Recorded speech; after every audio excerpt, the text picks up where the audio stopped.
Hey folks, Brian Singh here from Brian Stable, and I'm here at Amber Fort in Jaipur, and we are just wrapping up here, and we're going to go on to the next site here in Jaipur, where we're going to be checking out an observatory and going on to the world famous city palace. So let's go. We just arrived at the water palace of Jaipur. We drove past this on the way here, and he did promise that we come back and check it out. And I'm glad to put this as part of another video. This one is the water palace of Jaipur.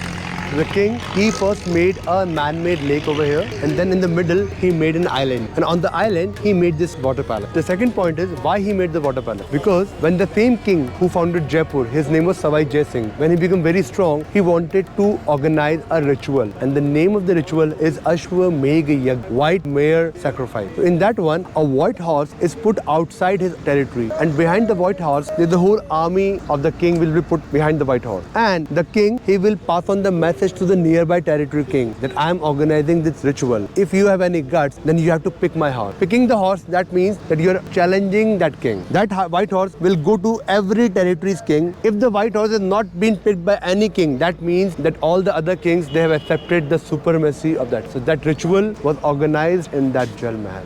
Later on, it was converted into a monsoon palace. At the time of monsoon, the queens, this king used to come here to enjoy the monsoon time. 2 years back, the tourists were allowed to go inside, but the government, right now this is a government property. The government, this lake was not very clean, so they wanted to clean the lake. So they have given the responsibility to clean the lake to a private person, to a private company. That company's name were held in a corruption case. So right now some investigation is going on. That is why this property is closed right. That is why we are not allowed to go inside. Otherwise, tourists can go inside. There's a very beautiful garden on top.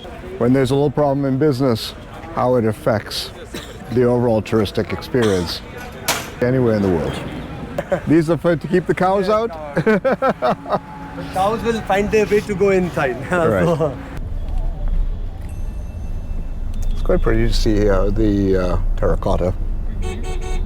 So now this city is also a UNESCO heritage site. So now nobody can change the color. Even if anybody wants to change the color, like paint their house, so they have to ask the permission from the authority.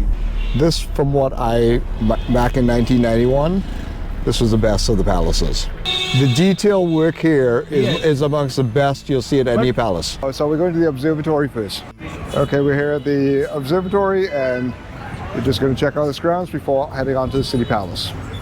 This looks a lot like a skate park. Very cool. This place is called as Jantar Mantar. Jantar means instrument and Mantar means calculation. So these all are different instruments. So from these instruments, we can calculate various things. Like we can calculate the time of a place. We can also calculate the zodiac sign. We can also calculate the sun sign, moon sign. I will explain you what are the differences also. So this observatory was built by the same king, Savai Jai Singh Ji, in 1734. So one by one, I will take you to the instrument and I will demonstrate you how the instrument works. This was the first instrument that the king made in 1734, and the name of the instrument is a pole star indicator, north star. So if you can locate the pole star, you will get the north direction. If you know the north direction, you will get the south, east and west. So when you look from this angle, you will see the pole star on that direction. That means that the north direction is this one. So this is the compass of this Jaipur. So this is the most interesting instrument of the observatory, and this is a small sundial. So this semicircle is the sundial, and this is the needle of the clock. The shadow of the needle will fall on the left side in the morning from 6 a.m. till 12 noon. After 12 noon till 6 p.m. the shadow will fall on the right side. So that one plate, it is representing 1 hour. 1 hour is divided into 4 parts. That means this is 15 minutes, 15, 15, 15. Again 15 minutes is divided into 3 parts. This is 5, 5, 5. Again 5 minutes is divided into 5 parts. 1, 2, 3, 4, 5. So this is how much? This is how much? 1 minute. And again 1 minute is divided into 3 parts. 1, 2, 3. So the single line represents 20 seconds. That is why the accuracy of the clock is 20 seconds. Let us assume if the shadow is falling on the top line, that means 6 a.m. This is 7, 8, 9, 10, 11 and 12. If you want to calculate the time up to 12, you have to refer the left side. But right now the shadow is falling on the right side. Let me show you. Okay, the shadow over here. Right now. So this is 12. This is 12. This is 12:15, 12:30, 12:30, 12:31, 12:32, 12:33. So 12:33 is the local time of Jaipur. This is not the clock time, because our clock time is calculated from Allahabad, which is in the central point of India. So you have to add some minutes to it. How many minutes to it? 39. 39. So when you add 12:33 plus 39, it becomes approximately what much? Okay. 12:39 plus 33 becomes 72. That's 112. 112 is the clock time of Jaipur, and this clock was built in 1734. Still, it is giving us the correct time. It's pretty amazing that they had the foresight to be building this stuff here and also inform their populace through science as to the accuracy of time, but also their position within So, India. do you know our Earth is not straight, not like this. It is slightly tilted. Because of that, the sun rays falls for 6 months in the northern hemisphere, and for 6 months it falls in the southern hemisphere. If I give you the dates, from 22nd March till 22nd September, the sun falls in the northern hemisphere. From 24th September till 20th March, the sun falls in southern hemisphere. And for 2 days, 21st March and 23rd September, the sun falls at the equator. At the equator, the 12 hours day, 12 hours night. So this one is a north hemispherical watch. Can you see any shadow of the needle on the clock right now? Why? Because this one is a north hemispherical watch. So you will get the shadow from 22nd March till 22nd September. Right now, what day today is? Which 29th February, that means that the sun is in southern hemisphere. So we have to refer the watch which is just opposite to it. So right now, can you see a shadow of this needle on the clock? So that means that the sun right now is in southern hemisphere. And from the same clock, you can also check the time. Right now the time is between 12 to 1. So this is again, he divided 1 hour into 4 parts. 15, 15, 15, 15. And again, if you want more precision, so he divided 1 hour into this half hour. This is 30 minutes, 5 minutes. And again, from this one, you can also check the time of the place. You will get the local time. Then you have to add how many minutes? 39. Then you will get the clock time. People of Jaipur, they believed in horoscope a lot. To make an horoscope, we require 3 kinds of signs. The first one is the zodiac sign, that is the sun sign. The second one is the moon sign. And the third one is the rising sign, that are also called as Lagna Rashi. So a zodiac changes after every 1 month. Suppose a child is born between 20th February, between 18th March, his zodiac will be Pisces. After 18th March, the zodiac will change for 1 month, and in that way, the zodiac signs are there. And the next one is the moon sign. There are 27 different star constellations in the universe. So if you can locate that particular star, you will get the moon signs also. And the last one is the local sign, also called as the rising sign. Rising sign changes after every 2 hours. So in a day, there are 12 rising signs. For that, you require a time of the birth. So this one is used to calculate the moon signs. You will find a central hole over there in the middle. This is the location of Jaipur. And just you go on top, this is the location of the pole star. So the king, what he did, he named different stars name, 27 star constellations name on the circumference. Can you see in Hindi? Very small. So king, he must have made a long tube, because in those years there was no telescope. So he made a long tube and he placed the tube at like this in the middle. So if anybody knew a particular degree, he will rotate the tube at that degree, right? By rotating the tube, you will get the same star in the sky, and the name of the same star is written on the back side. So by that, you will find out your moon signs. But your question would be, how we can find out the degree? That I will answer you in 5 minutes. But basically, this instrument was used to calculate the moon signs. I'm just giving you an overview, right? Yes, sir. So this is the most interesting instrument of the observatory. The name of the instrument is Jai Prakash Yantra. Jai means king's name, Prakash means sunlight, and Yantra means instrument. Basically, from these instruments, we can calculate 2 things. The first thing, the zodiac signs. The second thing, the rising signs. See, you have to look at my hand. This is the mirror of the universe. So the king divided the mirror into 2 parts. Part A, Part B. That was part A and that is part B. So right now, suppose if a child is born right now in Jaipur, then you have to come here. You have to look the shadow of the plate on the marble. Can you see the shadow right now? Yeah. Where it is falling right now? Over here? Yeah. So if you see, there's a name written on the back side, on a line. Yeah. So that line says that Pisces is the zodiac sign. If a child who is born right now, his zodiac will be Pisces.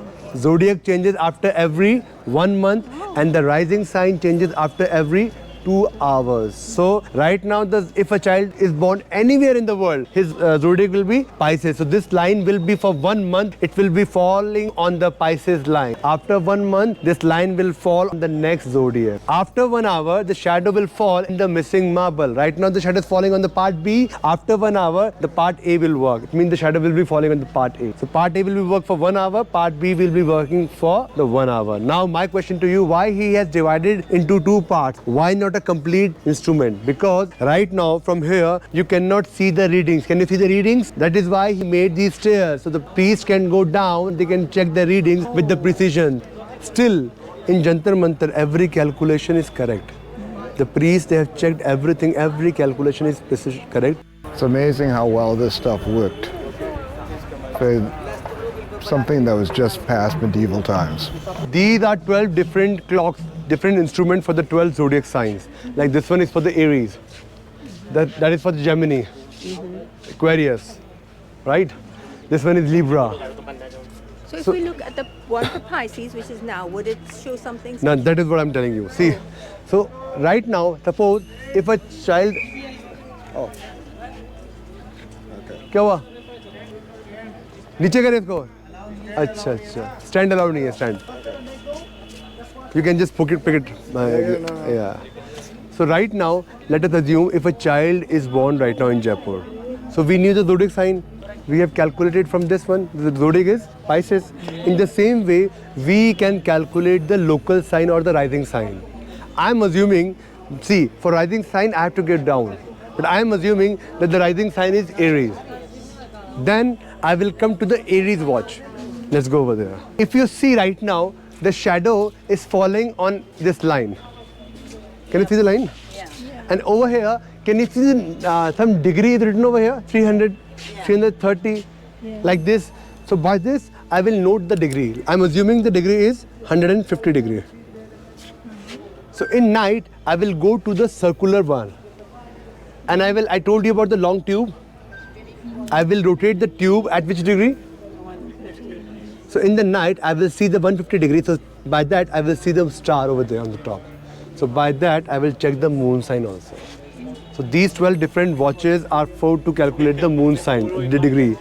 You require a particular degree, that you will get the degree from these 12 quadrants. First, the king made a small sundial over there. The accuracy of the smaller one is 20 seconds. So he was not satisfied with the accuracy.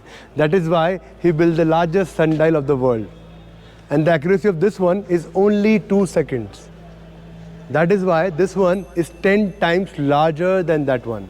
So the mode of calculation is same. Again, you have to refer from morning 6 a.m. till 12 noon, you have to refer the left side of the clock. After 12 noon till 6 p.m., you have to refer the right side of the clock. You know, this place is slightly on the downside. So water can fill up this place. That is why he made an underground drainage system here. So all the water drains into that and goes to a nearby lake. Still in Jaipur, the weather is forecasted from this wall. The priests, they come here and they put a flag on the top of the canopy. And they check the intensity of the wind. If the wind intensity is good, that means good monsoon. If the wind intensity is bad, that means bad monsoon. And if the direction of the wind is from other side, that means no monsoon. Right now, we are standing in a different instrument, and the name of the instrument is Ramayantra. From this instrument, we can calculate 2 things. First, the rotation of Earth. Second, the angle of the sunlight with respect to Earth. Right now, the shadow is falling over here. That means this is how much? 50 and 51 degree. So the angle of the sunlight with respect to Earth right now is 51 degree. If you pick this line, same line, and you go on top, you'll find the angle right now is approximately 29 degree of rotation. So from 12 noon, today's 12 noon, till tomorrow's 12 noon, the Earth will take one complete rotation. One complete rotation means a complete circle. A circle means 360 degree. Right now, from 12 noon till approximately 2 o'clock, the Earth has taken 29 degree of rotation. Ingenious. And this was all done in what year? 1734. He started in 1728 and finished in 1734. So this is after Galileo then? Yeah. Okay. Interesting. You know, again, the sharing of knowledge was much more predominant than we actually ever recorded for many years. You know, Many years. and the interaction that a lot of the people, the trading with the Arabs and whatnot, the influence did come all the way up here. So scientific knowledge was transferred all around. Transfer already. No, it's incredible. You know, when you see this, you know, the people who make jokes. Oh, aliens did this, right? No. Humans have been ingenious throughout history. And the name of this place again? Jantar Mantar. Jantar means instrument, Mantar means calculation. Well, this was a complete unexpected surprise. I know it was on our list, but back in 1991, I didn't come here, and Jantar Mantar has proven to be something that far exceeded my expectations, but also a snapshot into a history of science and scientific investigation, but also a documentation as to what the culture is, and especially when it comes down to naming of children, but also the astrology, which is always weird that they believe in astrology back in that time. But it was a way to organize time and help them organize space. And this is a magnificent monument to science itself, even with the astrology elements. If you do come to Rajasthan, make this observatory part of your stop, because it is truly magnificent. Looks a bit like a skate park. Do not bring your board, the skateboard, because the guards would surely shut you down like everywhere else. But come and enjoy and observe a very unique part of history, but also a unique part of the history of science. Just leaving the observatory here in Jaipur, and literally across the street is the city palace.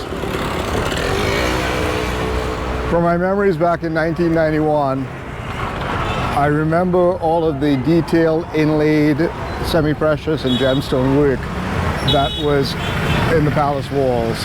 And I first went to Agra and then came here.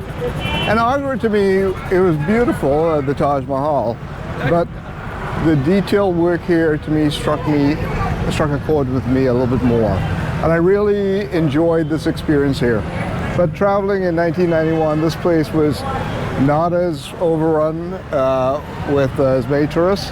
And because this is also, I was traveling in August here, and being the prime season, you can see why, because the weather's perfect. So anyhow, we're going to pick up our tickets and get rolling here.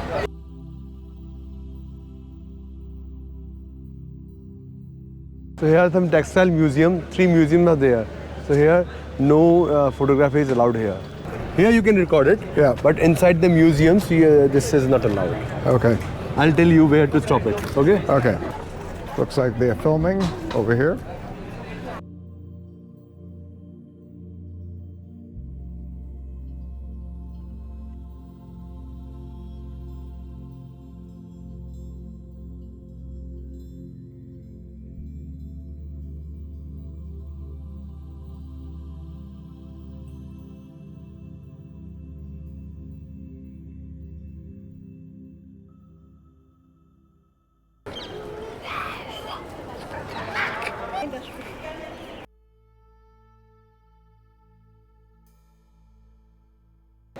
Yeah. So the name of this place is City Palace of Jaipur. This was the residential place of the king when Jaipur was founded. Earlier, the king was living in the Amir Fort, right? So in the Amir Fort, we have seen 2 kinds of different halls. The hall for common audience and the hall for private audience. So this one is the hall for the private audience. So here, the king used to meet here with his very private friends over here, right? So in Amir Fort, the hall for the private audience is slightly in the inner side, but this one is open from all 4 sides. And these 2 are the largest silver jars of the world. What did they used to hold? I'll tell you. In 1902, I told you that in 1876, a British prince was coming to Jaipur. When he came to Jaipur, all the color of the pink city was painted. In 1902, that prince became the king of England. So So for the coronation ceremony, he invited the king of Jaipur to attend that ceremony. And the king of Jaipur at that time was Savai Madho Singh II, and he was a vegetarian person. So he never eaten any non-vegetarian food. So it was a difficult situation for him to move to London, because in those years there was no flights, there was only ships. So he made those silver jars, and in those silver jars he poured the holy Ganga water. He took them with himself, and for almost 6 months, it almost took 6 months to go to England and to come back here. For those 6 months, he never eaten any non-vegetarian food over there. And do you know, he also took an idol of Lord Krishna. Do you know Lord Krishna? He also took the idol of Lord Krishna with himself. And for all 6 months, in the morning, the food is prepared for Lord Krishna from the holy water. So that is why these silver jars were made for the holy water, Ganga water. There was not only 2, there were lots of silver jars. But all the silver jars were, when he was coming to Jaipur again from England, he threw the silver jars in the ocean because it was too heavy for them. So these are the largest silver jars, these 2 are. These got left back. These are the left ones. One of the odd things about me is that because I am a product of mixed faith marriage, my dad being Hindu, my mom being Muslim, me being atheist, which is kind of funny, you grew up with a lot of these preconceived notions of what you should and shouldn't eat. And because we were predominantly Muslim, we ate everything but pork in the house.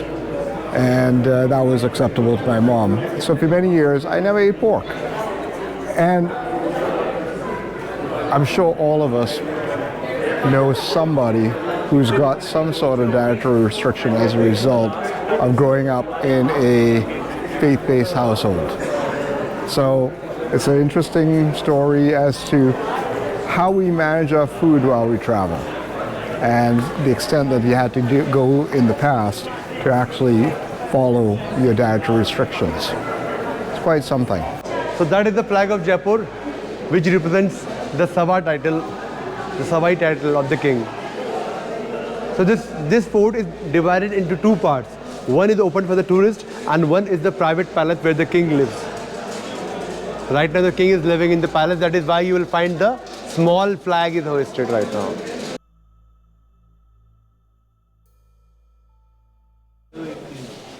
So he is the current king of Jaipur. His name is Savai Padmanabh Singh Ji. The grandson. See, this title was given to Savai Jai Singh Ji in at the age of 11 years old. But later on, all the kings accepted this title, Savai. And the same flag which you've seen, the 1 1/4 flag, represents that title. She's Diya Kumari. She's right now the Deputy Chief Minister of Rajasthan. So before him, the king was Bhavani Singh Ji, her father. So he don't have any son. He only have one daughter, Diya Kumari Ji. So he adopted her daughter's son, Padmanabh Singh. His grandson. His grandson. It's interesting to see when the royalty decide they want to get into politics. It's happening now. Yeah, but also that they actually have to run, and they Get the popular vote. yes, in their right to rule, right? Yeah. She was the most beautiful princess of Jaipur. Her husband's name was Man Singh II. When India got independence at 1947, the king of Jaipur was Savai Man Singh II. Our cricket stadium is also named after that the king, Savai Man Singh II. So Savai Man Singh has 3 wives. So she's the 3rd wife and the favorite wife. He was the king who went to England for the coronation ceremony and to the silver jars with him. And he was the king who painted Jaipur with terracotta color, Savai Ram Singh. When the British prince came to Jaipur, he was the one who painted the Jaipur with terracotta color. Savai Jai Singh Ji, the king of Jaipur, who founded this city, who founded the Observatory, and who started 36 industries in Jaipur.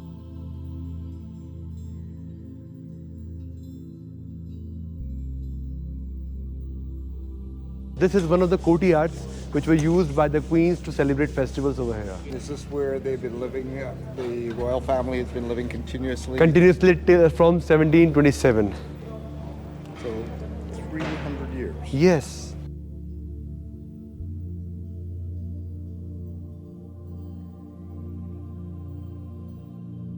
Yeah, so this palace, all the income the king generates from this palace goes into his pocket, right? And there's another fort we have, the military palace of Jaipur. All the income which he generates from that palace, he donates. And he has so many hotels in Jaipur. The king has some hotels also.